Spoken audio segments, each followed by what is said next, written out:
सूरजपुर नाम के एक छोटे से गांव में पुट्ठा नाम का एक व्यक्ति रहता था। वह इतना आलसी और कामचोर था कि पूरे गांव के लोग उससे तंग आ चुके थे। पुट्ठा सारा दिन पेड़ों के नीचे लेटकर ऊंचे ऊंचे सपने देखता और कहता, मैं बहुत बड़ा आदमी बनूंगा। मेरे लिए ये छोटे मोटे काम नहीं बने हैं। एक दिन वह कलेक्टर विजय सिंह के खेत में काम करने गया, लेकिन वहाँ भी वह पेड़ के नीचे सो गया। कलेक्टर ने गुस्से में कहा, तू काम करने आया है या आराम करने?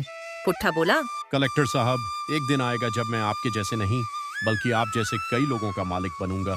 कलेक्टर विजय सिंह ने उसे काम से निकाल दिया। बेबस होकर वह घर लौटा तो पत्नी शर्मीली भड़क उठी। कब तक यूं ही आलस करते रहोगे? गांव की औरतें मेरा मजाक उड़ाती हैं। अब राशन भी खत्म है। शर्मीली ने कहा, आज चाहे चोरी करो या डाका डालो, लेकिन महीने भर का राशन लेकर ही घर आना। पुट्ठा डर गया और बाजार की ओर निकल पड़ा। रास्ते में एक पेड़ के नीचे बैठकर फिर से सो गया। तभी एक साधु वहाँ आया और बोला, उठ काम चोर, तेरे मन में जो चल रहा है मैं सब जानता हूँ। पुट्ठा हैरान होकर बोला, तो फिर मदद करो साधु महाराज। साधु ने हवा में हाथ घुमाया और एक मुर्गी प्रकट की। ये मुर्गी रोज सोने का अंडा देगी, मेहनत से बेचेगा तो अमीर हो जाएगा। लेकिन पुट्ठा बोला, मुझे ऐसी मुर्गी दो जो एक बार में ही ढेर सारे अंडे दे दे।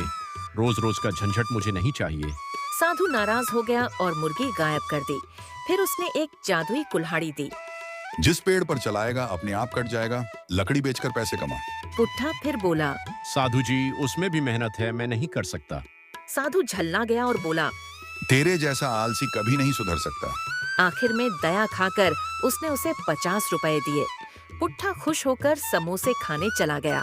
वहीं उसे एक चालाकी सूझी। उसने समोसे वाले और राशन वाले दोनों को झांसा देकर उधारी में राशन ले लिया।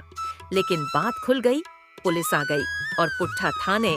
शर्मीली ने विनती की और बोली, इसे माफ कर दीजिए साहब, ये अब मेहनत करेगा। पुलिस वाले को उसकी बात पर तरस आ गया और उन्होंने पुट्ठा को छोड़ दिया। उस रात दोनों भूखे ही सो गए। सुबह जब शर्मीली उठी तो देखा